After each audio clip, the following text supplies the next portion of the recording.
EMPSC कट्टा चॅनलचे latest video सर्वात आधी पाहण्यासाठी चॅनलला सबस्क्राइब करा आणि हा बेल आयकॉन दाबायला विसरू नका। नमस्कार विद्यार्थी मित्रांनो, मी धनंजय मते। आपण पहिला महासंग्राम बघितला होता 100 प्रश्नांचा। आता पुन्हा आपण एक 100 प्रश्नांचा एक महासंग्राम बघणार आहे, परंतु यामधले 80 प्रश्न हे कोर वर घेतलेले आहेत आणि बाकीचे जे आहेत उर्वरित 20 प्रश्न हे आपण करंट कडे घेऊन जाणार आहे। मी आधी एक वेळ तुम्हाला बोललेलो आहे की 50 प्रश्न हे आपण करंट ओरिएंटेडने घेणार आहे। तर यामधले सध्या आपण जे बघणार आहे जीएस आणि कोरचा भाग जो आहे इकॉनॉमिक्सचा 80 प्रश्नांचा तो बघणार आहे आणि दुसरा एरिया जो आहे 20 करंट अप्रोच वाले। तर हे आपण 20 करंटचे प्लस एक्स्ट्रा अजून त्यामध्ये 30 असे टोटल आपण 50 प्रश्न करंटचे पण घेणार आहे। म्हणजे आधी मी जवळपास 108 ते 9 प्रश्न घेतले होते जीएस कोर भागाचे, आता पुन्हा 80 जवळपास 188 ते 190 प्रश्नांपैकी तुम्हाला 100% फायदा झालाच पाहिजे याच उद्देशाने आपण पुन्हा हे घेतलेले आहेत। म्हणजे माझ्या डोक्यामध्ये नव्हते, परंतु मला काही प्रश्न दिसले की आपण हे दिले पाहिजे, तर याचा निश्चित तुम्हाला फायदा होईल, त्याच्या अनुषंगाने आपण हे घेतलेले आहेत। याचा तुम्हाला एक्झाम मध्ये भरपूर फायदा होणार हे निश्चित आपण पाहूया। यामधले काही प्रश्न मी आधी घेण्याचे काही प्रयत्न केलेले होते की जे आपण इंडिव्हिज्युअल मध्ये पाहिलेले आहेत, परंतु ते प्रश्न मला असं वाटलं की अप्रोच बेस पुन्हा याला एक्सप्लेनेशन मध्ये आपण ते पण कव्हर करणार आहे। तरी सुद्धा हे जे 80 प्रश्न आहेत याचा तुम्हाला 100% खूप सारा फायदा होईल एक्झाम मध्ये, याच आधारावर हे आपण बनवलेले आहेत। तरी मागच्या याच्यामध्ये भरपूर मुलांनी म्हटलं की थोडं फास्ट होत आहे, परंतु एक मित्र हो लक्षात घ्या, फास्ट आपण जरी घेतलं असेल परंतु अप्रोच खूप महत्त्वाचे आणि हा काळ सुद्धा आपल्याला तेवढ्या स्पीडनं जाण्याची आवश्यकता मला तरी वाटते, कारण की 1 तासाचा पेपर आहे, 60 मिनिटांमध्ये आपल्याला भरपूर अटेम्प्ट करायचा आहे। तरी मी 100 प्रश्न 1.5 तास एक्सप्लेन केलेले आहेत, तरी आपल्याला तिथं 1 तासामध्येच आपल्याला 100 प्रश्नांचे अप्रोच पूर्ण माहिती पाहिजे। त्या अनुषंगाने आपण ती मागची टेस्ट आपले हे जे आहे रणसंग्राम मधली 100 प्रश्न आपण ते कव्हर केलेले होते, त्याच आधारावर आज थोडा मी स्पीड थोडा मेंटेन ठेवण्याचा मी प्रयत्न करणार आहे। आणि सतत व्हायरल इन्फेक्शन असल्यामुळे माझी तब्येत थोडी खराब आहे, तरी पण आपण व्यवस्थितच घेऊया, ठीक आहे। तर बघा पहिलाच प्रश्न, खालील पर्यायामधून कोणत्या चलन पुरवठा मापन पद्धती संदर्भात ते पर्याय आहेत ते योग्य विधाने ओळखा। यालाच उच्च शक्ती पैसा म्हणून ओळखले जाते, त्यालाच काय म्हणतो आपण हाय पॉवर मनी, आणि हा सर्वाधिक तरल असतो। तरल म्हणजे या पैशामध्ये फिरण्याचा वेग हा कसा असतो, जास्त असतो। मुळात लक्षात घ्या, चलन पुरवठा मापन पद्धतीमध्ये महत्त्वाच्या 3 M0, M1, M2, M3, M4 यामधल्या महत्त्वाच्या 3च आहेत। M0 हे आयोगाला सर्वाधिक आवडती आहे, M1 आणि M3। M0 लाच काय म्हटलं जाते, उच्च शक्ती पैसा आणि सर्वाधिक फिरता पैसा। यामध्ये लोकांच्या हातातील पैसा प्लस RBI मधील ठेवी ह्या समाविष्ट असतात। तसेच यामधील पैसा हा सतत फिरता आहे। सर्वाधिक तरल पैसा हा M0 आहे आणि सर्वात कमी तरल पैसा हा M3 आहे, कारण की M3 मध्ये FD सुद्धा येतात आणि FD ह्या तेवढ्या तरल नसतात किंवा फिरत्या नसतात। म्हणून सर्वाधिक तरल पैसा हा कुठला असेल तर तो आहे उच्च शक्ती पैसा, सर्वाधिक तरल पैसा म्हणजेच M0। तर या ठिकाणी आपल्याला M0 हा पर्याय नाही, त्यामुळे पर्याय क्रमांक किती येणार आहे, यापैकी नाही। M1 ला कुठला पैसा म्हणून ओळखतात, संकुचित, ओके, आणि M3 ला कुठला म्हणून ओळखतात, विस्तृत किंवा विस्तारित, ब्रॉड मनी।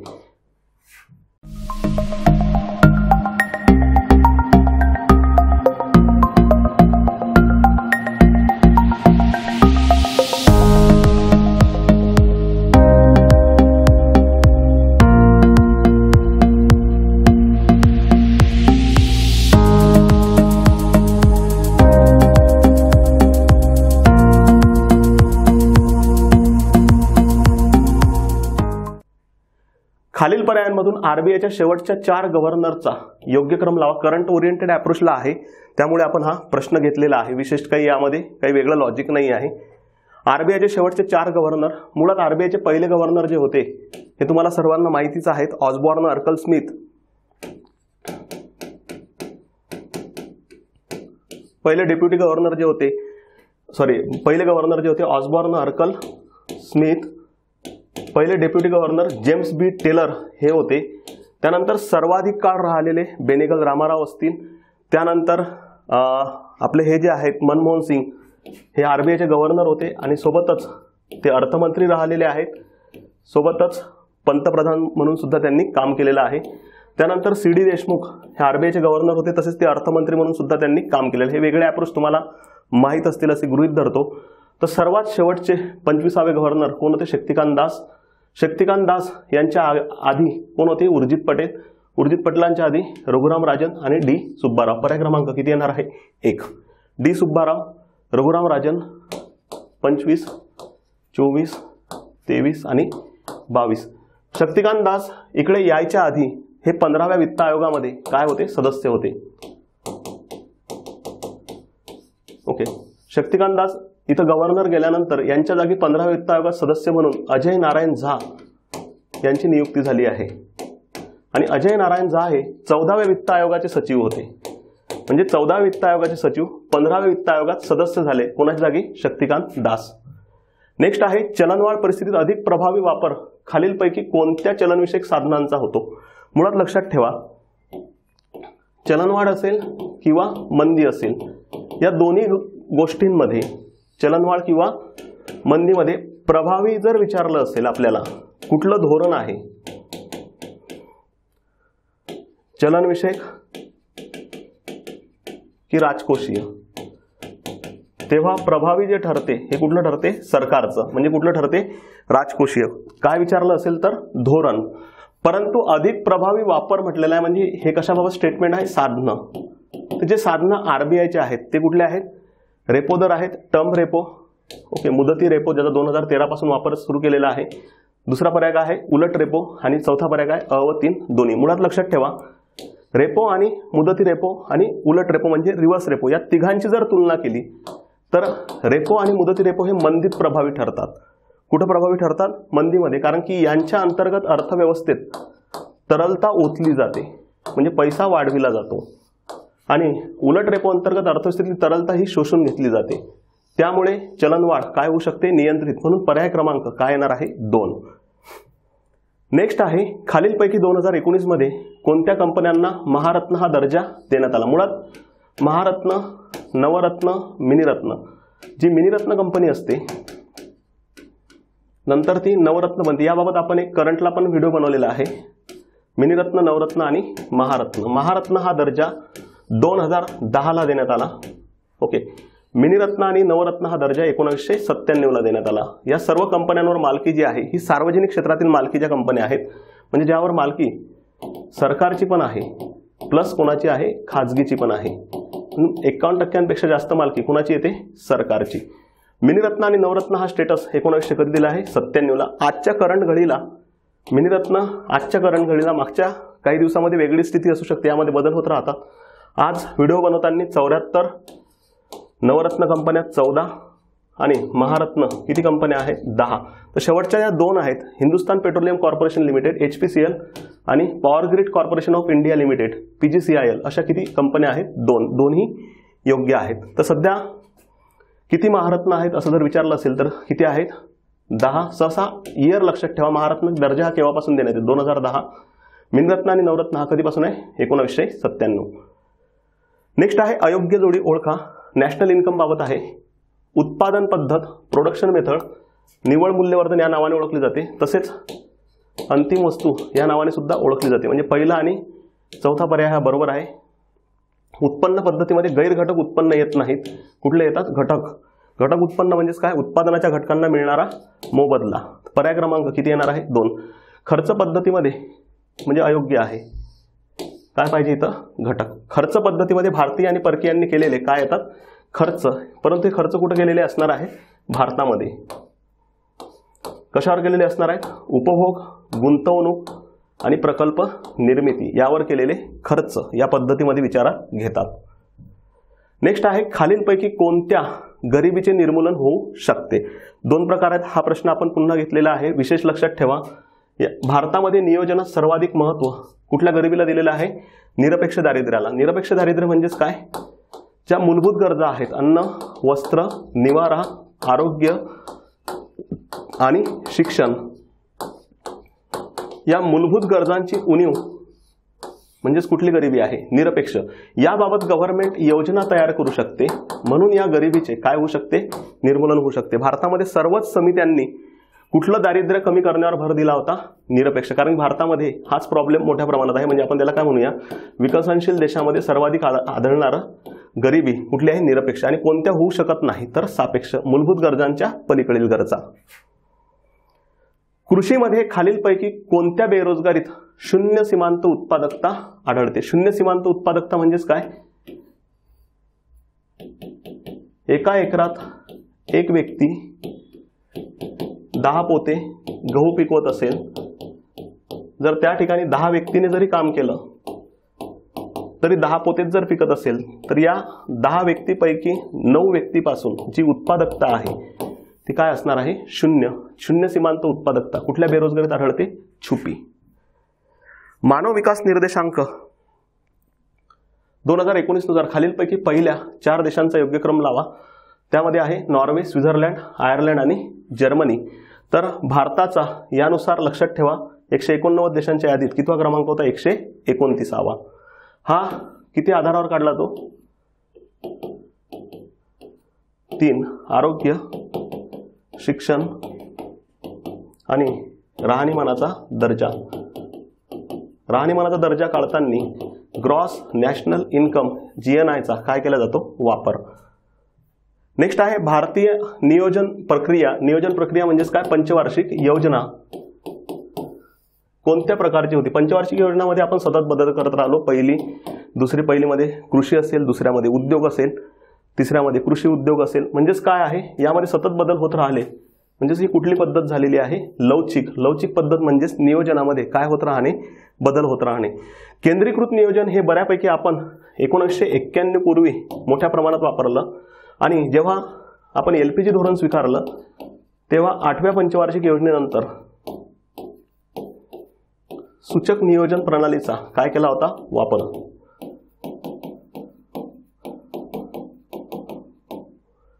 LPG धोरणामुळे आपली अर्थव्यवस्था नियोजितकडून अनियोजितकडे जाण्यास सुरुवात झाली. ओके.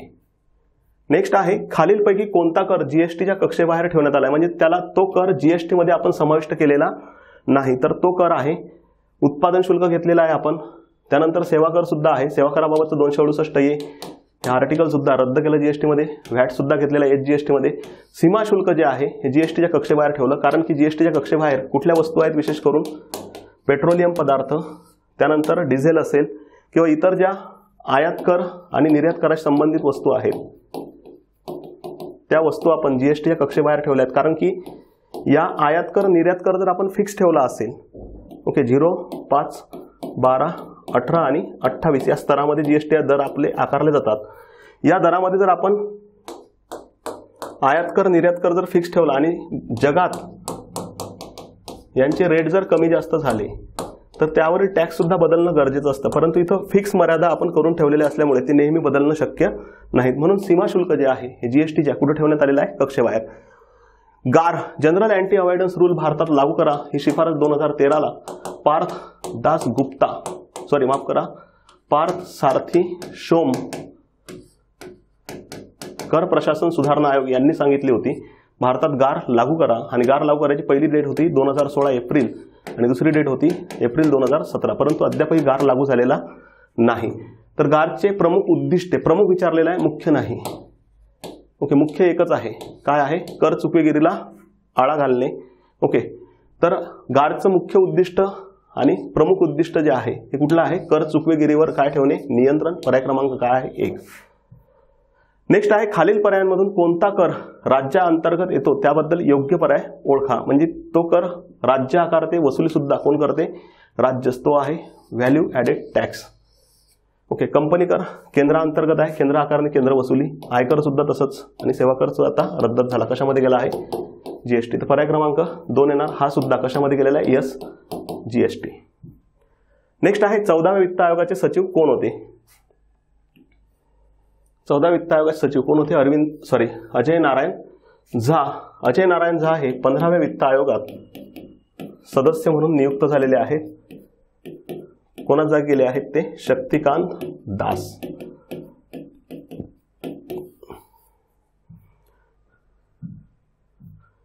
नेक्स्ट आहे राज्य वित्त आयोग खालीलपैकी कोणत्या अनुच्छेदानुसार स्थापन केला जातो? रिसेंटली राज्य वित्त आयोग 5वा V गिरिराज यांच्या अध्यक्षतेखाली स्थापन केलेला आहे. राज्य वित्त आयोग हा 243 आय नुसार स्थापन केला जातो. पर्याय क्रमांक किती येणार आहे 1. आणि राज्य वित्त आयोग 2 आर्टिकल नुसार महसुलाची विभागणी करते 243 आय नुसार ग्रामीणला आणि 243 वाय नुसार शहरीला. महत्तम सामाजिक लाभ. ओके, म्हणजे गव्हर्नमेंटनं खर्च केल्यानंतर समाजाला जास्तीत जास्त फायदा झाला पाहिजे हा सिद्धांत खालीलपैकी कोणी मांडला होता? ह्यूज डाल्टन यांनी मांडला होता. कोणी मांडला होता? डाल्टन. आणि केन्स यांनी विस्तारित राजकोषीय धोरण यावर भर देण्याचे सांगितले होते. जर मंदी दूर करायची असेल तर गव्हर्नमेंटने जास्तीत जास्त अर्थव्यवस्थेत काय केला पाहिजे? खर्च केला पाहिजे. हा मुख्य उद्देश कोणाचा होता? केन्स. ओके, तसेच त्यांनी सांगितलं होतं की जेव्हा अर्थव्यवस्थेतील जे संसाधन आहे त्यांचा वापर होत नसेल तर त्याचा जास्तीत जास्त वापर झाला पाहिजे. त्यासाठी गव्हर्नमेंटनं जास्तीत जास्त काय केले पाहिजे? खर्च केले पाहिजे. हे कोणी सांगितलं होतं? केन्सने. नेक्स्ट आहे विस्तारित राजकोषीय धोरणामध्ये एक संकुचित राजकोषीय धोरण असते आणि एक विस्तारित राजकोषीय धोरण म्हणजे अर्थव्यवस्थेत काय सोडणे? पैसा सोडणे आणि मंदी काय करणे? दूर करणे. ओके, तर यामध्ये करांचे दर कमी केले जातात. बरोबर आहे. सार्वजनिक खर्चात काय केले जाते? वाढ केली जाते. योजना खर्चात सुद्धा काय केली जाते? वाढ. कुठला अर्थसंकल्प सादर केला जातो? तुटीचा शिल्कीचा अर्थसंकल्प सादर केला जात नाही. काय घडून येणार नाही? काय घडून येणार नाही? शिल्कीचा अर्थसंकल्प.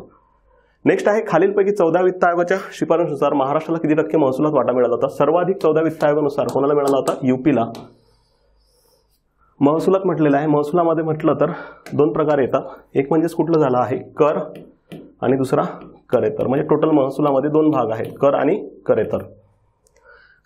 खालीलपैकी महाराष्ट्राला किती टक्के महसुलात वाटा मिळाला आहे? तर महाराष्ट्राला मिळाला आहे 5.52. सर्वाधिक यूपीला 17.9%. नेक्स्ट आहे खालील पर्यायांमधून गटातनं बसणारा पर्याय ओळखा.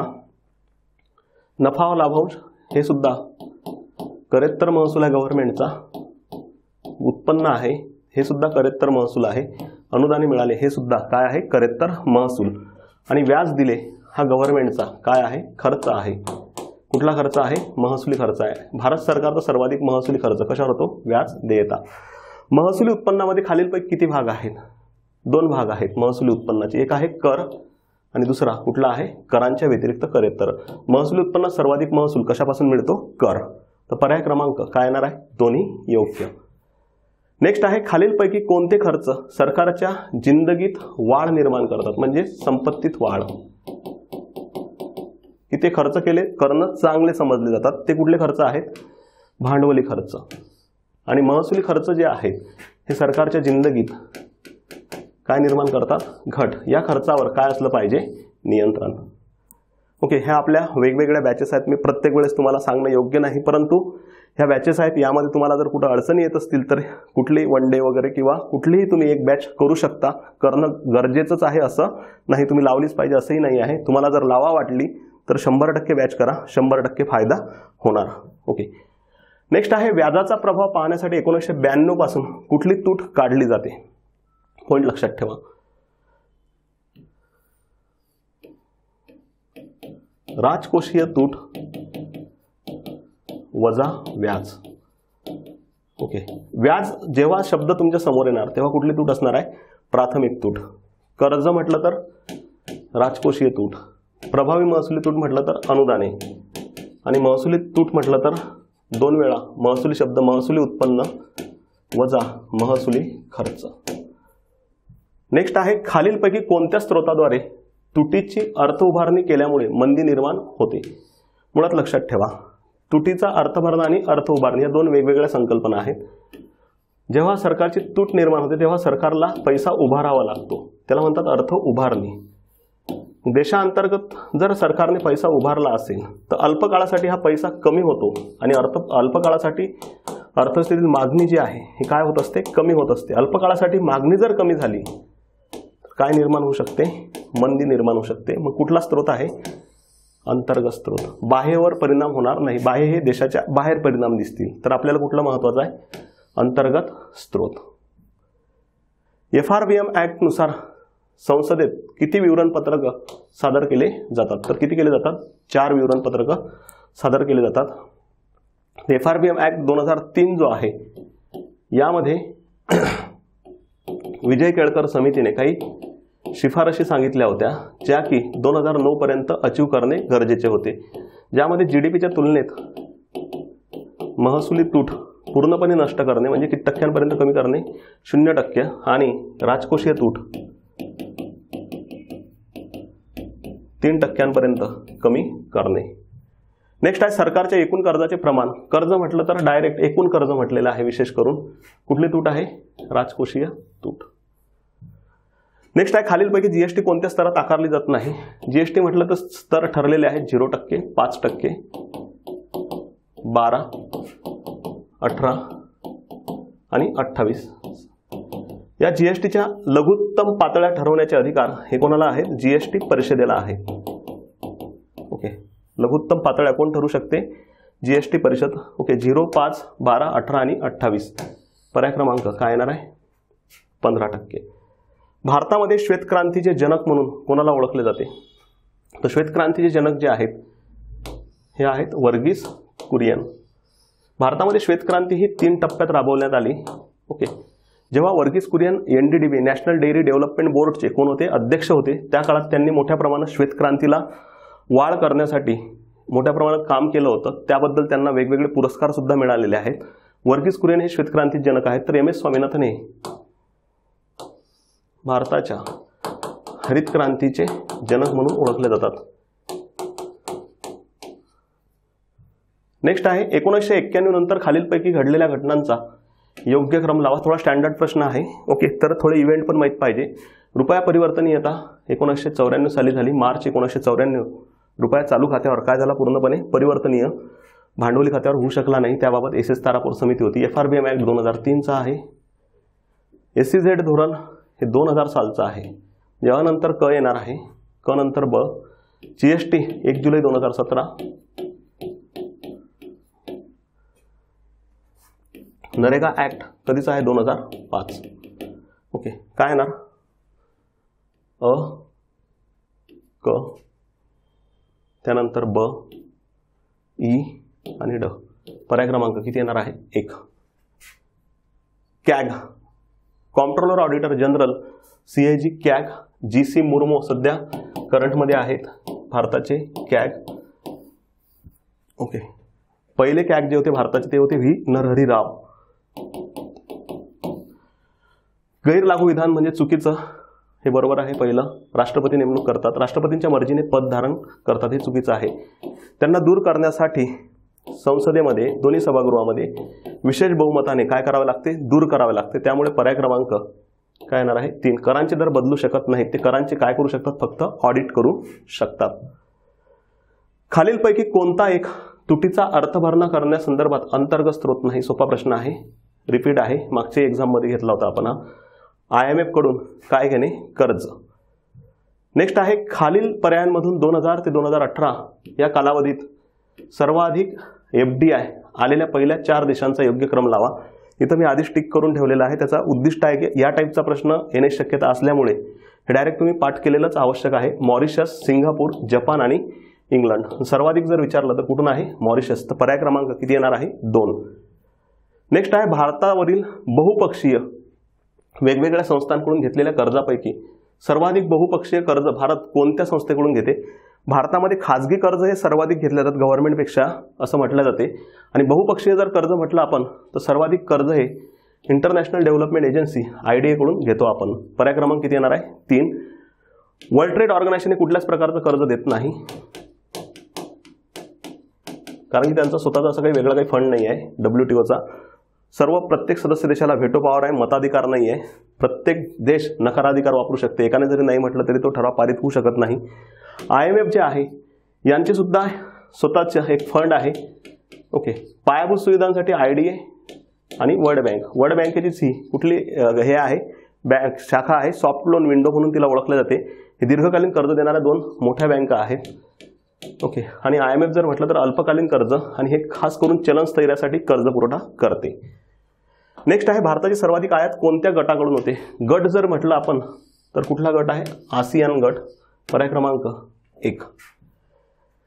भारताची निर्यात 2017-18 मध्ये ज्या देशांसोबत सर्वाधिक आहे त्या देशांचा योग्य क्रम लावा. 17-18चा एक्झामला येण्याची शक्यता मला जास्त वाटते, त्यामुळे हा पुन्हा प्रश्न रिपीट केला आहे. अमेरिका, UAE, हाँगकाँग आणि चायना.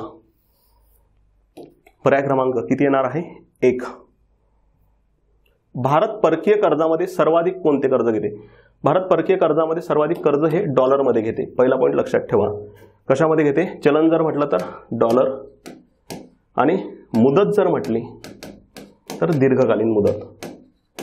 ओके, तर कुठलं कर्ज घेते सर्वाधिक? दीर्घकालीन. तर पर्याय क्रमांक काय येणार आहे? 1.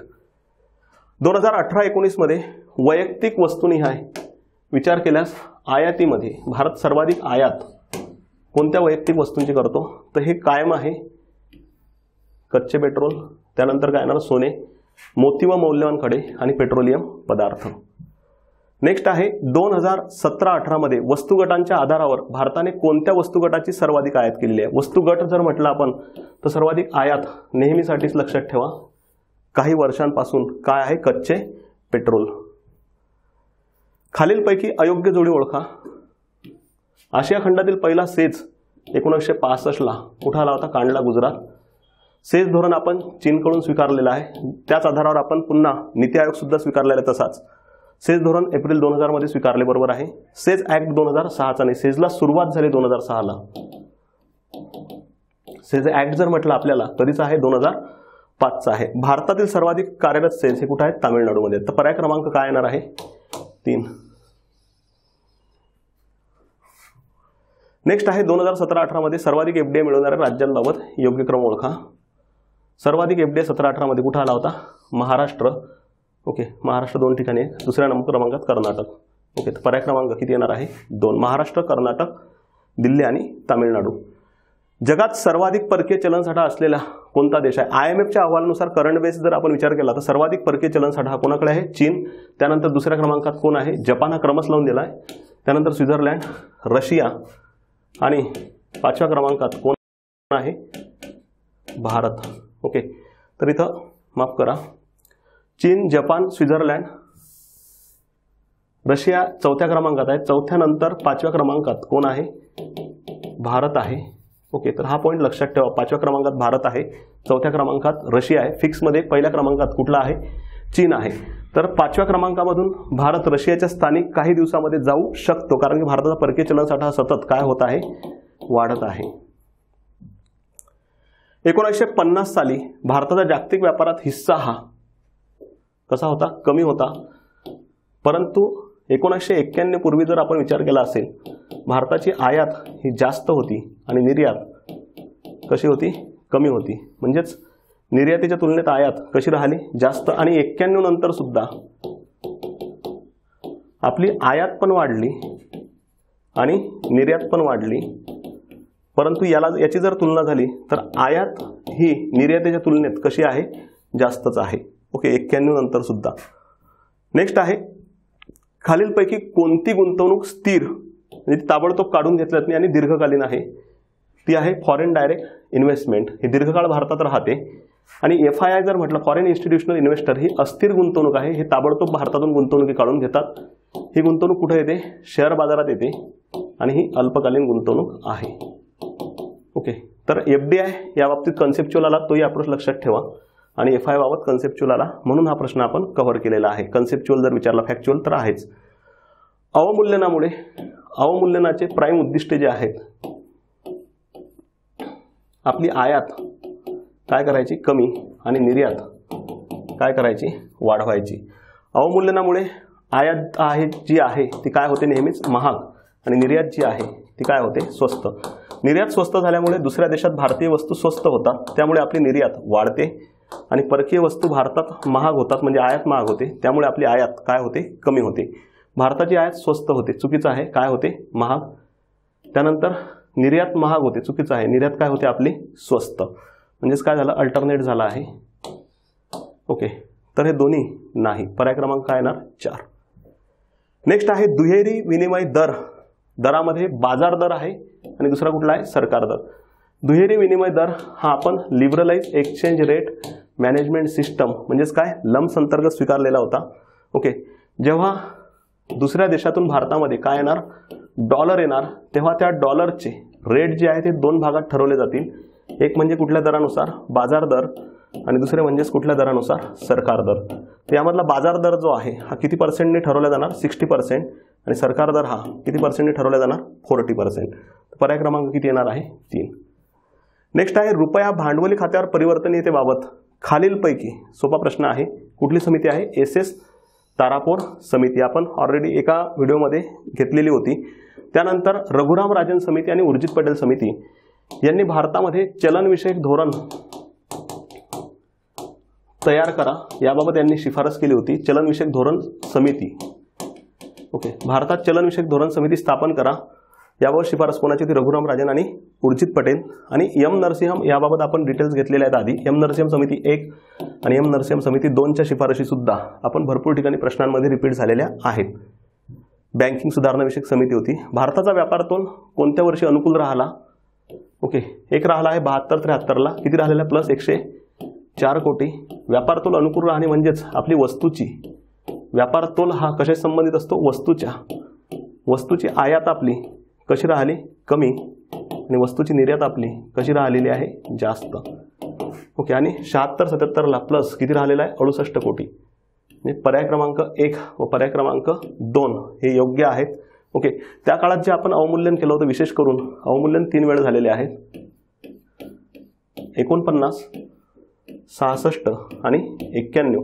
हे 66चे जे अवमूल्यन आहे त्याचे फायदे आपल्याला इथं कुठेतरी दिसून आलेले आढळतात. नेक्स्ट आहे FRBM ऍक्ट खालीलपैकी कोणी स्वीकारला नाही? महत्त्वाचं आहे. FRBM स्वीकारणारं पहिलं राज्य हे कुठलं होतं? कर्नाटक यांनी स्वीकारलेलं आहे. महाराष्ट्राने आहे, केरळने पण आहे. कोणी स्वीकारले? सोबत UPने पण आहे. ओके, कोणी स्वीकारलेला नाही? गुजरातने स्वीकारलेला नाही करंटपर्यंत, आजपर्यंत, आजच्या डेटपर्यंत.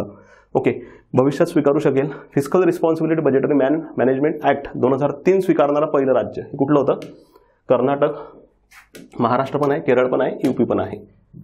नेक्स्ट आहे लोकलेखा समिती. 3 समित्या आहेत महत्त्वाच्या. सार्वजनिक खर्चावर नियंत्रण ठेवणारा लोकअंदाज, लोकलेखा आणि सार्वजनिक उपक्रम. यामध्ये 22 सदस्य आहेत. यामध्ये सुद्धा 22 आहेत. आणि लोकअंदाज समिती सर्वात मोठी आहे, त्यामध्ये 30 आहेत. हे 30 कुठले आहेत? लोकसभा. यामध्ये लोकसभा प्लस राज्यसभा 15 + 7 आणि इथे सुद्धा लोकसभा प्लस राज्यसभा 15 आणि 7 असे सदस्य आहेत. तर ह्या 2 समित्या तुम्हाला बऱ्यापैकी माहिती असतील. ही पण माहिती आहे. ओके, तर एक माहिती लक्षात ठेवा, लोकअंदाज समितीमध्ये आधी 25 सदस्य होते, नंतर यामध्ये वाढवण्यात आले. किती करण्यात आले? 30. सर्वच्या सर्व कुठले आहेत? लोकसभेतले. 15 आणि 7. पर्याय क्रमांक किती येणार आहे? 1. खालील पर्यायांमधून तुटीचा अर्थसंकल्प कोणत्या परिस्थितीत मांडला जातो? तुटीचा अर्थसंकल्प मांडणे म्हणजेच काय? अर्थव्यवस्थेत काय सोडणे? तरलता किंवा लिक्विडिटी. तरलतेमध्ये काय करणे? वाढ. त्यामुळे वस्तू अधिक सेवांची काय वाढेल? मागणी. मागणी वाढली म्हणजेच उत्पादन वाढेल. उत्पादन वाढले म्हणजेच मंदी काय होणार? तूर. त्यामुळे पर्याय क्रमांक किती येणार आहे? 3. आणि चलनवाढ परिस्थितीमध्ये कुठला मांडला जाणार? शिल्लकीचा. तर भारतामध्ये बऱ्यापैकी कुठला अर्थसंकल्प मांडला जाते? तुटीचा. म्हणजे मंदीला समोर ठेवूनच तुटीचा अर्थसंकल्प मांडला जाते असं नाही आहे. भारतामध्ये जी संसाधने आहेत त्यामध्ये खास करून पायाभूत सुविधा असतील किंवा मानव विकास संदर्भातील ह्युमन रिसोर्स असेल, यांचा विकास करण्याच्या दृष्टीने गव्हर्नमेंट खर्च कसे करत असते? जास्त. त्यामुळे गव्हर्नमेंटची तूट सुद्धा कशी राहते? जास्त. खालील विधानांमधून मंदी सदृश्य परिस्थितीत गटात न बसणारा शब्द ओळखा. मंदी संदर्भात हा प्रश्न आहे. मंदीमध्ये वस्तू अधिक सेवा यांची मागणी कमी झालेली असते. ओके, पुरवठा जास्त असतो, किमती कमी झालेल्या असतात, पैशाचं मूल्य कमी असते. ओके, जेव्हा किमती कमी असतात तेव्हा पैशाचं मूल्य काय होते? वाढत असते. त्यामुळे पर्याय क्रमांक किती येणार आहे? 4. मंदीमध्ये पैशाचं मूल्य कमी नाही होत, काय होते? वाढते. आणि चलनवाढमध्ये पैशाचे मूल्य काय होते? कमी होते. नेक्स्ट आहे consumer price index new series, त्याला कंबाईन CPI म्हणू शकतो आपण. ग्राहक किंमत निर्देशांक यांचे आधारभूत वर्ष कोणते आहेत? त्याचे आधारभूत वर्ष कुठले आहे? 2012. जर एक असं विचारलं असेल 11-12 तेव्हा 11-12 हे उत्तर द्यायचं, पण सिंगल डिजिटमध्ये असेल तर 2012 द्यायचं. ओके, 1969च्या राष्ट्रीयकरणामध्ये 1969ला 14 खाजगी बँकांचं राष्ट्रीयकरण झालं होतं, ज्यामध्ये 50 कोटीपेक्षा कशा ठेवी होत्या? जास्त ठेवी असणाऱ्या आणि एक 1980ला झालं होतं किती 6 बँका ज्यांच्या ठेवी 200 कोटीपेक्षा कशा होत्या जास्त. ओके, तर या खालीलपैकी कोणती बँक राष्ट्रीयकृत झालेली होती म्हटलेलं आहे. आंध्रा बँक ही या 6 बँकांमध्ये होती, पंजाब अँड सिंध बँक 6 मध्ये होती, विजया बँक सुद्धा या 6 मध्ये होती. कुठली आहे central bank of India. Okay, central bank of India ही 1969 साली सर्वाधिक ठेवी असलेली बँक होती आणि सर्वात कमी ठेवी असलेली bank he bank of Maharashtra होती. ग्रामीण बँक विषयक कार्यगट याबाबत प्रश्न आधी पण विचारलेला आहे, आता विचारला आहे, पण आधी वेगवेगळ्या समित्या नव्हत्या, पुन्हा इथं वेगवेगळ्या समित्या त्यांचे अप्रोच पण आपण पाहूया. एम नरसिंहम समिती 1975ची आहे. ग्रामीण बँक विषयक कार्यगट याच आधारावर रिजनल रुरल बँक ऍक्ट आलेला आहे 1976. परंतु या 75च्याच आधारावर 5 ग्रामीण बँका सुद्धा काय झाल्या होत्या स्थापन झाल्या होत्या. धनंजय गाडगीळ समिती ही पंचवार्षिक योजनांबाबतही भरपूर ठिकाणी आहे, तसेच अग्रणी बँक योजना याबाबत सुद्धा आहे. अग्रणी बँक योजना जी आहे 1969ची त्याबाबत त्यांनी काय केल्या होत्या शिफारशी. उषा थोरात समितीने अग्रणी बँक योजना ग्रामीण भागासोबत शहरी भागात लवकर ही शिफारस केली होती. एडी बोरोला समिती 1951ची आहे. आपलं ग्रामीण पतपुरवठा पाहणी समिती पत पाहणी अहवाल समिती होती.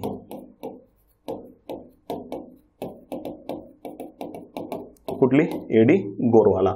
तर ह्या ज्या 4 समित्या आहे यामधले रिपिटेशन्स आहेत बऱ्यापैकी. उषा थोरात जर वगळली तर उषा थोरात करंट अप्रोचला पण लक्षात ठेवा, यांनी स्मॉल बँका ज्या आहेत या स्मॉल बँकांच्या लायसन्स बाबत काय केली होती शिफारस केली होती. अग्रणी बँक योजनेअंतर्गत धनंजय गाडगीळ समितीच्या शिफारशीनुसार काय दत्तक घेतले जाते जिल्हा आणि त्या जिल्ह्यावर लक्ष केंद्रित केले जाते आणि त्या जिल्ह्याची किती कृषीला कर्जाची गरज आहे पतगरज आहे हे ठरविले जाते. अग्रणी बँक योजना कोणाला दत्तक घेते तर जिल्हा.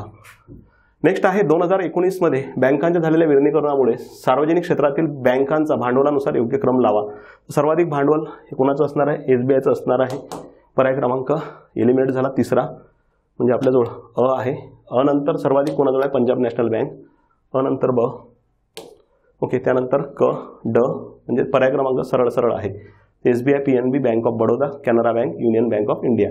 यामध्ये करंटमध्ये बदल होऊ शकतात. हा जुना डेटाबेस असल्यामुळे आपल्या एक्झामला अपेक्षित हाच डेटाबेस आहे, पण तुम्ही करंटनुसार काही मुलं आपल्याला कमेंट बॉक्समध्ये टाकतात की आता असं झालंय तसं झालंय. आताच्या नुसार नाही आहे, हा जुना डेटाबेसनुसार आपण घेतलेला आहे, जसं की एक्झामला अपेक्षित आहे त्या दृष्टीने आहे. कारण की इकॉनॉमिक्स आहे सतत बदलत राहते, त्यामुळे सतत बदल होऊ शकतात. एखाद्या वेळेस पीएनबीचंही भांडवल वाढू शकेल, त्यामध्ये जर बँका मर्ज झाल्या तर कोणापेक्षा वाढू शकेल एसबीआयपेक्षा. म्हणजे भविष्यात यामध्ये बदल होऊ शकतात, त्यामुळे टेन्शन घेऊ नका.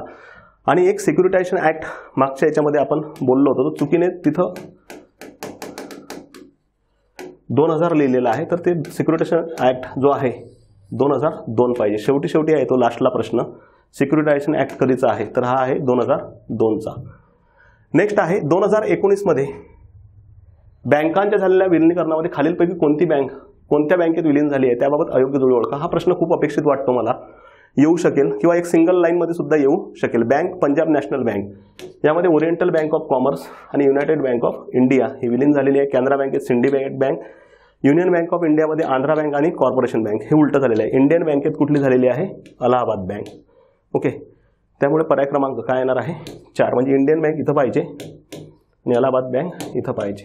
ओके, ही विलीन झालेली बँक. तर हे पाठ करा, इथं वाटते मला की प्रश्न येऊ शकतो.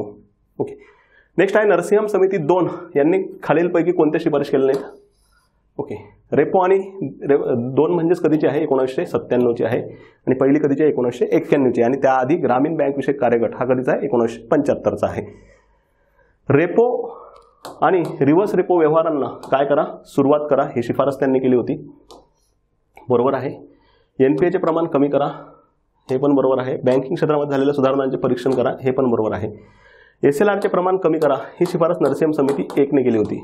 एसएलआरचे प्रमाण 38.5 वरून किती टक्क्यांपर्यंत कमी करायला सांगितलं त्यांनी 25% काय करा कमी करा ही शिफारस मान्य झाली. परंतु एसएलआर त्याहीपेक्षा कमी करता येऊ शकेल हा टोटल अधिकार हा कोणाकडे आहे आरबीआयकडे आहे. म्हणून आज एसएलआर बघा 18.5% टक्क्यांपर्यंत येऊन पोहोचला आहे. त्यानंतर सीआरआरचे प्रमाण कमी करा हे सुद्धा पहिल्या समिती शिफारस होती.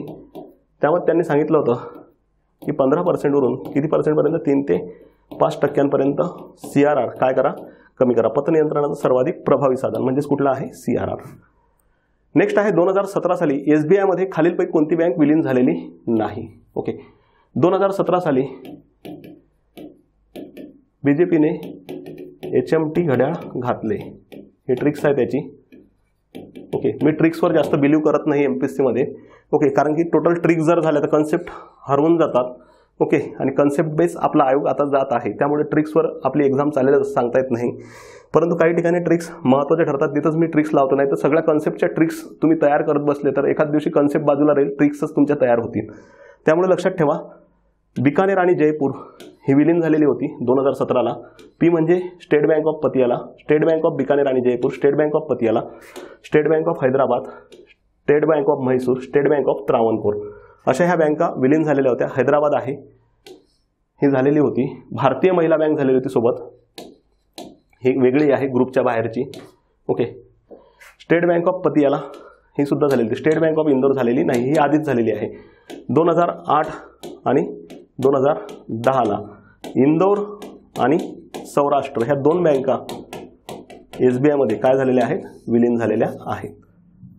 नेक्स्ट आहे IDBIची 51% मालकी 2018 साली कोणी खरेदी केलेली आहे. आता IDBI बँक बऱ्यापैकी खाजगी बँक झाली, कारण की 51%पेक्षा जास्त मालकी कोणाकडे गेलेली आहे, LIC. आणि LICचं सुद्धा आता गव्हर्नमेंटने ठरवलं आहे, काय करायचं ठरवलं आहे, निर्गुंतवणुकीकरण.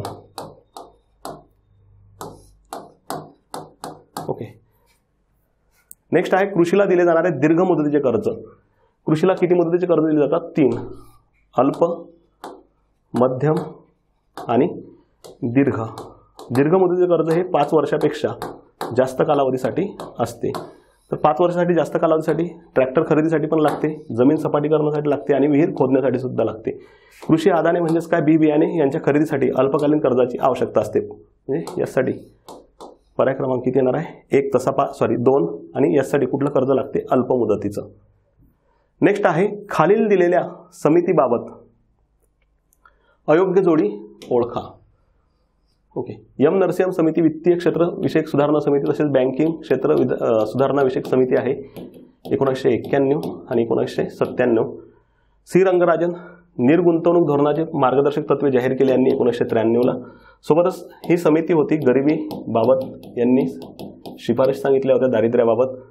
त्यानंतर राजा चलया समिती कर सुधारणा समिती आहे. अशीच कर सुधारणा समिती 2002ला विजय केळकर यांची सुद्धा होती. 1994 नाही, ही कधीची आहे, 1991ची आहे. 1991 साली त्यांनी 3 भागात त्यांचे अहवाल काय केले होते, जाहीर केले होते. त्यामुळे पर्याय क्रमांक किती येणार आहे, 3, राजा चलैया. तारापूर समिती भांडवली खात्यावर रुपयाच्या परिवर्तनीयतेबाबत. भारतामध्ये कृषी क्षेत्राला सर्वाधिक अनुदाने कोणत्या घटकासाठी दिली जातात. मुळात लक्षात ठेवा, वीज व सिंचन हे 2 अनुदाने राज्य सरकार देते. ओके, आणि भारतामध्ये सर्वाधिक जर अनुदान म्हटलं तर रासायनिक खतांना दिलं जाते. पर्याय क्रमांक 4 हे कोण देत असते, केंद्र सरकार देते. तर यासाठी गव्हर्नमेंटने सतत युरिया धोरणं जाहीर केलेली आहेत, कारण की युरियावर मोठ्या प्रमाणात आधी अनुदाने होते, त्यामुळे युरियाचा मोठ्या प्रमाणात काय झाला होता, वापर झाला. त्यावर नियंत्रण ठेवण्यासाठी गव्हर्नमेंटने युरिया धोरणं सतत काय केलेले आहेत, तयार केलेले आहेत. ओके, तर सर्वाधिक कुठल्या घटकासाठी अनुदान दिले जाते कृषीमध्ये, तर रासायनिक खते. नेक्स्ट आहे खालील पर्यायांमधून अयोग्य जोडी ओळखा. पील क्रांती हे तेलबियांचं उत्पादनाबाबत आहे. श्वेत क्रांती मत्स्य उत्पादन आणि झिंगे उत्पादन हे चुकीचं आहे. श्वेत क्रांती कशाबाबत आहे, दुग्ध उत्पादन. ओके, डॉक्टर वर्गीस कुरियन, महापूर योजना. मत्स्य उत्पादन व झिंगे उत्पादन, मत्स्य म्हटलं तर नीलक्रांती, ब्ल्यू रिव्हॉल्युशन. कृष्ण क्रांती बरोबर आहे, गुलाबी क्रांती पण बरोबर आहे. पर्याय क्रमांक किती येणार आहे, 2. नेक्स्ट आहे 1991 नंतर कोणत्या क्षेत्राचा GDP मधील वाटा सातत्याने घटला आहे. तर कुठल्या घटला आहे, कृषीचा घटलेला आहे, सेवाचा वाढलेला आहे आणि उद्योग कसा आहे, स्थिर आहे. आपलं कुठलं क्षेत्र घटलेलं आहे असं म्हणू शकतो, कृषी. परंतु हे आपल्या इकॉनॉमीसाठी चांगलं समजलं जाते, कारण की आधी एकाच क्षेत्रावर डिपेंड इकॉनॉमी होती. आता उद्योग आणि सोबतच कुठल्या क्षेत्रावर डिपेंड आहे, सेवा. कधीतरी एखाद्या वेळेस हे क्षेत्रही कोलॅप्स होऊ शकते, हे पण होऊ शकते, कधी हे वाढू शकते, कधी म्हणजेच काय झालं आहे की डायव्हर्सिफिकेशन झाल्यामुळे आपल्याला इकॉनॉमी टोटल कोलॅप्स कधीच होणार नाही. काही काही देशांच्या इकॉनॉमी ह्या सिंगल क्षेत्रावर ज्या आहेत त्यांना प्रचंड धोका असतो, कारण की एक क्षेत्रावर जर चालत असेल आणि ते क्षेत्र टोटल कोलॅप्स झालं तर इकॉनॉमी अडचणीत येऊ शकते. आपल्यासाठी खूप चांगली गोष्ट आहे ही. खालील पर्यायांमधून कृषी संलग्न क्षेत्रांमध्ये कोणती क्षेत्र समाविष्ट होतात? पशुपालन आहे, मत्स्य उद्योग आहे, दुग्ध व्यवसाय, खनन वगैरे सर्व कुठले क्षेत्र आहेत? कृषी संलग्न क्षेत्र. वरीलपैकी काय येणार आहे? सर्व. किमान आधारभूत किंमत. काही बेसिक प्रश्न घेत आहे, कारण की ते तुम्हाला बेसिक प्रश्न विचारले तिथं गोंधळ वाढतो आपला, की जेव्हा एक्झाममध्ये सरळ सरळ प्रश्न नसला, कधी वाचलेलं नसेल तेव्हाही प्रॉब्लेम होतो. मिनिमम सपोर्ट प्राइस 14 खरीप पिकांसाठी ही दिली जाते विशेष करून. ओके, खरीप पिकं किती आहेत? टोटल 14. मिनिमम सपोर्ट प्राइस हे जाहीर करण्यासाठी कृषी मूल्य व किमती आयोग हा स्थापन केलेला आहे.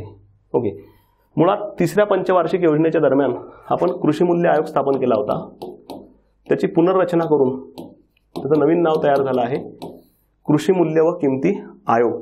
याबाबत कुठली समिती होती ते तुम्ही मला कमेंट बॉक्समध्ये सांगा. ओके, एक समिती मी सांगतो, दंतवाला होती. दुसरी समिती तुम्ही सांगा. 2 समित्या होत्या. ओके, नेक्स्ट आहे खालीलपैकी कोणत्या औद्योगिक धोरणात आर्थिक घटना म्हणून समजलं जाते? औद्योगिक धोरणं 3 आहेत, 48, 56, 91चं. 56चं जे आहे त्याला काय म्हणून संबोधलं जाते? आर्थिक घटना. यामध्ये आपण समाजवादी समाजरचना हे तत्व पूर्णपणे स्वीकारले होते आणि ते गाठण्यात आपण बऱ्यापैकी अपयशी ठरलो. ओके, आणि 91 साली लघु उद्योगावर विशेष भर दिला आणि उदारीकरणाला गती देण्याच्या उद्देशाने लायसन्स राज धोरणं आपण संपवले आणि उद्योगाला मोठ्या प्रमाणात गती दिली. 1956चं औद्योगिक धोरण. 91ला उदारीकरण, लघु उद्योग, लायसन्स मुक्त धोरण स्वीकारले. नेक्स्ट आहे MRTP आणि फेरा monopoly restriction trade and practices act 1969. याची जागा नंतर स्पर्धा कायद्याने घेतली. आणि फेरा 1973चा आहे. याची जागा नंतर कोण घेतलेली आहे? फेमा 99ने घेतलेली आहे. ओके, MRTP आणि फेरा खालीलपैकी कोणत्या धोरणामध्ये रद्द झाले? तर वरीलपैकी सर्व येणार नाही. भरपूर लोकांनी वरीलपैकी सर्व केलं असेल, कारण की प्रत्येकाचा अप्रोच हा वेगवेगळा आहे. खाजगीकरण म्हटलं तर निर्गुंतवणूक, जागतिकरण म्हणजे मुक्त आयात निर्यात व्यापार, मुक्त तंत्रज्ञान, आणि उदारीकरण म्हणजे लायसन्स रद्द करणे. त्यामुळे पर्याय क्रमांक किती येणार आहे? 1. MRTP 1969 या कायद्याची जागा खालीलपैकी कोणत्या कायद्याने घेतलेली आहे? ओके, MRTPची जागा कोणी घेतलेली आहे? स्पर्धा कायदा 2002चा.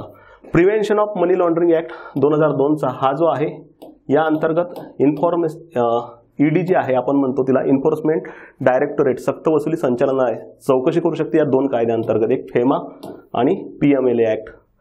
Prevention of money laundering act कधीचा आहे? 2002चा. ED या अंतर्गत काय करू शकते? चौकशी. FRBM ऍक्ट कधीचा आहे? 2003चा आहे. ओके, तर यामध्ये स्पर्धा कायदा कुठल्या कायद्यात जागी आलेला आहे? MRTP. आणि फेमा हा कुठल्या कायद्यात जागी आलेला आहे? फेरा. आणि PMLA ऍक्ट अद्यापही अस्तित्वात आहे, त्या अंतर्गत ED काय करू शकते? चौकशी करू शकते. नेक्स्ट आहे फेरा रद्द करून त्या जागी नव्याने कुठला कायदा आणला होता?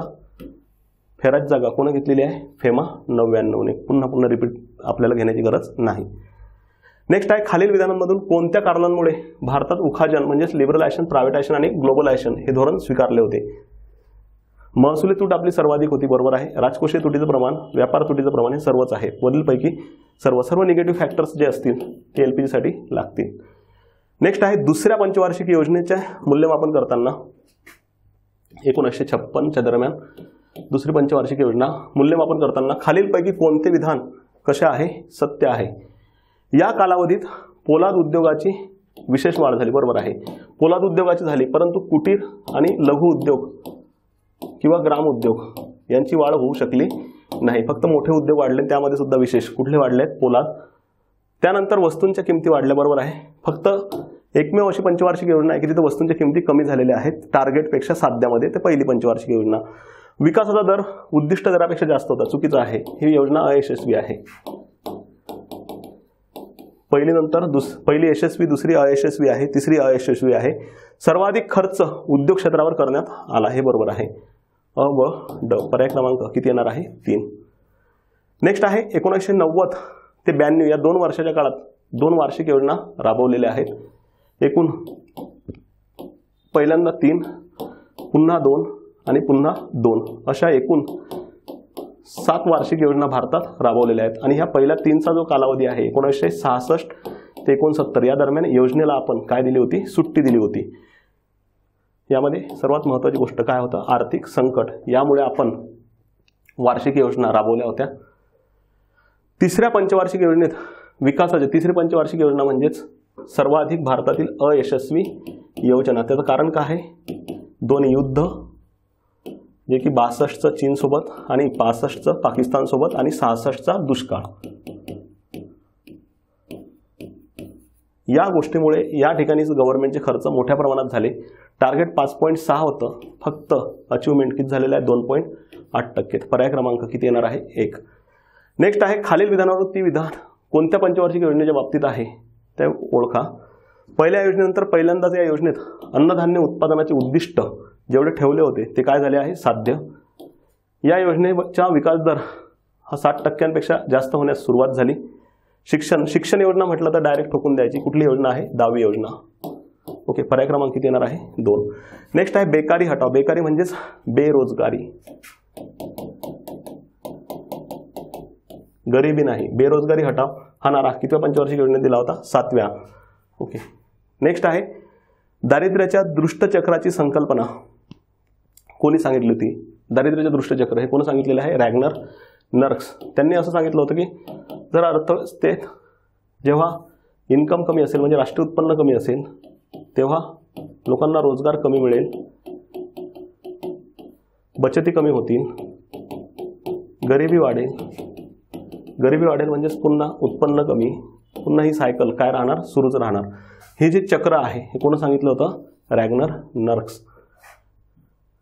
बहुआयामी मल्टी डायमेन्शनल पॉवर्टी इंडेक्स म्हणजेच MPI. ओके, ज्याने HPIची जागा घेतली MPIने. MPI हा 3 आयामांच्या आधारे काढला, तो आरोग्य, शिक्षण आणि राहणीमानाचा दर्जा. राहणीमानाच्या दर्जामध्ये 6 इंडिकेटर्स आहेत, शिक्षणामध्ये 2 आहेत आणि आरोग्यामध्ये 2 आहेत. Total 10 indicators. ओके, तर काय येणार नाही यामध्ये, दरोडे उत्पन्न. पर्याय क्रमांक 1. नवी दारिद्र्य रेषा व तिचे मोजमाप करणे. 2009ची समिती म्हटलं डायरेक्ट कुठली समिती आहे, तेंडुलकर समिती. पर्याय क्रमांक 1. यांनी अन्न या खर्चासोबतच आरोग्य व शिक्षण यावरील खर्च देखील खर्चामध्ये समाविष्ट करण्याची काय केली होती, शिफारस. बेसल 3, बेसल 1, बेसल 2, बेसल 3 असे 3 निकष आहेत. तर यामधील बेसल 3 निकष भारतीय बँकांनी कधी स्वीकारण्यास ठरवलं होतं, मार्च 2019ला. कधी ठरवलं होतं, मार्च 2019ला. तर यानुसार 9% CRAR capital to risk adequacy ratio achieve करणे आपण ठरवलेलं आहे. तर पर्याय क्रमांक किती येणार आहे 2. तर बेसल 3 हा कधीपासून चालू झालेला आहे आपल्यासाठी, मार्च 2019. त्यानुसार भांडवल पर्याप्तता गुणोत्तर किती साध्य करावं लागणार आहे, 9%. नेक्स्ट आहे 1969 साली सोपा प्रश्न आहे. 14 बँकांचे राष्ट्रीयकरण झाले 1980 साली. 15 एप्रिल 1980, 19 जुलै 1969. 14 बँकांचे राष्ट्रीयकरण झाले. या दोन्ही राष्ट्रीयकरणाच्या वेळेस अनुक्रमे किती ठेवी ठेवल्या होत्या. तर यामध्ये 50 कोटीपेक्षा जास्त ठेवी आणि 200 कोटीपेक्षा जास्त ठेवी 1980ला. पर्याय क्रमांक किती येणार आहे 3. ओके, त्यानंतर खालीलपैकी एक डायरेक्ट प्रश्न आलेला आहे 80 नंतर. आपण 80 प्रश्न इथं पाहणार होतो, ठीक आहे. तर 88 ठीक आहे, ओके, पाहूया आपण तो पण. चालू द्या. खालीलपैकी बँक दरात वाढ केल्यास कोणता परिणाम दिसून येणार नाही. ओके, जे कर्ज कोण देत असते, RBI. कोणाला देत असते, व्यापारी बँकांना. या कर्जावरील व्याजदर म्हणजेच काय आहे, बँक रेट. ओके, पूर्वी हा 8% रेट होता, नंतर हा 9% केला, म्हणजे बँक रेटमध्ये काय केलेली आहे, वाढ. खालीलपैकी कोणता परिणाम अर्थव्यवस्थेत दिसून येणार नाही, याबाबत हा प्रश्न आहे. बघा, पतचलन संकोच घडून येणार, बरोबर आहे. पैसा काढून घेतला जाणार, जास्तीत जास्त लोक कर्ज घेणार नाहीत. पतचलन विस्तार घडून येणार, चुकीचं आहे, हे घडून येणार नाही. पतचलन विस्तार जो आहे हा मंदीमध्ये घडून येतो आणि तेव्हा सर्व रेट वाढवावे नाहीत लागत, काय करावे लागतात, कमी करावे लागतात. गुंतवणुकीत घट होते, बरोबर आहे. लोकांच्या हातातील पैसा कमी होतो, हे पण बरोबर आहे. तर पर्याय क्रमांक किती येणार आहे? 2 येणार आहे. तर याच आधारावर आपण मागच्या वेळेस जसे प्रश्न घेतले होते त्याच प्रकारचे प्रश्न आपण याही वेळेस कव्हर करण्याचे काय केलेले आहेत, प्रयत्न केलेले आहेत.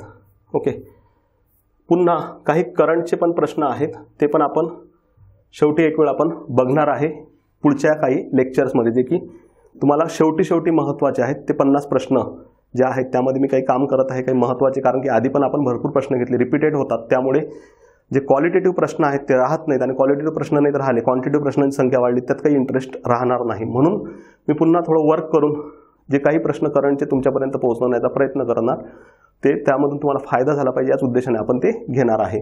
तरी तुमचा स्पीड हा मेंटेन ठेवणं हे तुमच्यामध्येच आहे, कारण की स्पीड या काळामध्ये वाढला पाहिजे. दुसरी गोष्ट, व्हायरल फीवरच्या भरपूर साथ आहे. अभ्यासिकांमध्ये सुद्धा मुलांना हा त्रास जाणवत आहे, मलाही सुद्धा जाणवत आहे. परंतु सर्वांनी तुम्ही या काळामध्ये काळजी घ्या. एक दिवस तुम्ही रूमवर राहून अभ्यास केला तरी चालते, रूमवर झोपून अभ्यास केला तरी चालते, घरी असणार, गावाकडे असणार, घरी राहून अभ्यास करा. परंतु एक दिवस स्वतःला द्या, 1 किंवा 2 दिवस द्या, कारण की जो 1 तास महत्त्वाचा आहे तो अतिशय महत्त्वाचा आहे, जो एक्झामचा आहे. त्या 1 ताससाठी तुमच्या आधीचे 2 दिवस तुम्ही घरी बसून जर अभ्यास केला तर काही फरक पडत नाही, किंवा रूमवर बसून आराम करून व्यवस्थित डॉक्टरांकडे ट्रीटमेंट घ्या. आता सध्या वेळ आहे तर तुम्ही ट्रीटमेंट घेऊन आराम करू शकता. परंतु जर वेळेवर प्रचंड टेम्परेचर असेल आणि त्यात आपण 2 वर्ष अभ्यास केलेला आहे, 3 वर्ष अभ्यास केलेला आहे, आधीच एक्झाम लेट होत गेलेली आहे, आणि अशा काळात जर पुन्हा हायपर टेन्शन येत असेल, त्याचा परिणाम कुठेतरी त्या 1 तासावर होऊ शकतो. म्हणून आधीच तुम्ही त्याच्या प्रिकॉशन्स घ्या. या काळात तुमचं खानपान सुद्धा व्यवस्थित टाळा. काही गोष्टी अनावश्यक ज्या आहेत, जसं की थंड असेल किंवा ज्यामुळे आपल्याला त्रास होते, अशा गोष्टी तुम्ही 100% टाळा. तुम्हाला ज्या गोष्टीपासून त्रास होतो तुमच्या शरीराला त्या या काळात नाही केल्या तरी चालतील. डेली रुटीन व्यवस्थित मेंटेन ठेवा, झोप व्यवस्थित घ्या, स्ट्रेस डोक्यावर घेऊ नका, कारण की विदाऊट स्ट्रेस तुम्ही गेले तर तुमचा निश्चित विजय होतो. आणि शांततेत राहा. तुमचं सर्व काही योग्य आहे, अभ्यासही चांगला आहे. ते असं जे आहे व्हायबल होणं किंवा व्हायब्रेट होणं, इकडचं तिकडे तिकडचं इकडे, काय करू काय नाही असं करू नका.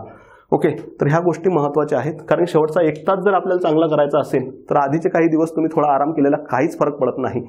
आणि शेवटी तुम्हाला एक गोष्ट सांगतो, आयोगाचे जे प्रश्न आहे, तुम्ही किती अभ्यास केला तरी एखादा प्रश्न तुम्ही ऑप्शनवरून पण उडवताना जरी प्रश्न नाही समजला तरी तुमच्यात तेवढी शक्ती तयार झालेली आहे. ओके, तर या काळात तुमच्यात शक्ती आहे. अभ्यास एखाद्या वेळेस कमी झाला तरी एखादा प्रश्न अटेम्प्ट करू शकता, एवढी ताकद तुमच्यामध्ये तयार झालेली आहे. तेवढे तुमच्याजवळ लॉजिक्स आहेत. त्यामुळे असं काही एकदम अचानक टेन्शन घेऊन एका दिवसात तुम्ही काही गळ सर करणार नाही. त्यापेक्षा महत्त्वाचं काय आहे, तब्येत जर खरोखर खराब असेल तर आराम करा.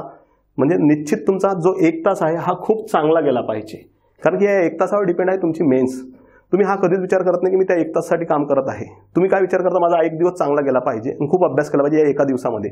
हा 1 दिवस ठीक आहे, पण तुम्ही खराब तब्येतीमध्ये जर 1 दिवस अभ्यास करत बसले, त्याचे जो समोर परिणाम हे 2-3 दिवसावर जातात, आणि हे 2-3 दिवसाचे परिणाम हे तुम्हाला त्या 1 तासावर कुठेतरी घेऊन जातात. त्या 1 तासामध्ये जर प्रॉब्लेम तयार झाले तर पुन्हा आपल्याला अडचणी वाढतात. आपला स्कोर जो आहे हा कमी राहू शकतो, पेपरवर परिणाम होऊ शकतो. हे जर आपल्याला टाळायचं असेल तर आधीच आपले प्रिकॉशन्स घेणे गरजेचं आहे. त्यामध्ये एखाद्या वेळेस तब्येत खराब असली तर पण शांत राहा, तरी तुम्ही जिंकू शकता. ओके, फक्त शांत राहा, कूल राहा, व्हायब्रेट होऊ नका, व्हायबल पण होऊ नका, जाग्यावर बसा. शांत राहणे व्यवस्थित आहे. आणि एक्झामच्या काळात गडबड न करणे, कारण की तुम्ही भरपूर अभ्यास केलेला आहे, तुमचा प्रत्येकाचा रिझल्ट येऊ शकतो. ओके, तुम्ही या नव्या दमाने तयार झालेले आहेत, तुम्ही भरपूर दिवस दिलेले आहेत, स्वतःला वेळ दिलेला आहे. त्यामुळे पेपरमध्ये तुमचा निश्चित विजय होणार आहे. फक्त काय महत्त्वाचं आहे की तुम्ही या काळामध्ये शांत राहणे, कारण की अचानक तब्येत खराब झाली, पुन्हा त्याचा कुठेतरी परिणाम होत राहतो. आणि एवढा तुमचा अभ्यास आहे, तुमच्यात पोस्ट काढण्याची ॲबिलिटी आहे, आणि त्या तब्येतीमुळे जर त्याचा परिणाम होत असेल तसं व्हायला नको. ओके, कोणालाच व्हायला नको. आपले जेवढे यूट्यूबला मुलं लेक्चर्स पाहतात त्या सर्वांना माझी हात जोडून विनंती आहे की आराम करा, जर तुमची खरोखर तब्येत खराब असेल तर. ओके, टेन्शन घेऊ नका. जर काही टेन्शन येत असेल तर कंटिन्यू तुमचे जे गाईड आहेत तुमच्यासोबत जे आहेत, सर लोक असतील, कुठल्याही सब्जेक्टचे असतील, कोणीही असेल त्यांच्यासोबत कॉन्टॅक्ट करा, माझ्यासोबत करा, मित्रांसोबत करा. परंतु टेन्शन घेऊ नका, कारण की हा काळ तुम्ही काढला, हा 1 तास काढला, ब्राईट फ्युचर आहे, मेन्स आहे आणि तुमचं पोस्ट आहे. ओके, तर टेन्शन न घेता व्यवस्थित अभ्यास करा आणि ऑल दी बेस्ट. पुन्हा आपण भेटणार आहे करंटच्या लेक्चरसाठी. Okay, thank you so much. आणि मागच्याही वेळेस भरपूर लोकांनी तो व्हिडिओ 40,000 50,000पर्यंत गेलेला आहे आतापर्यंत.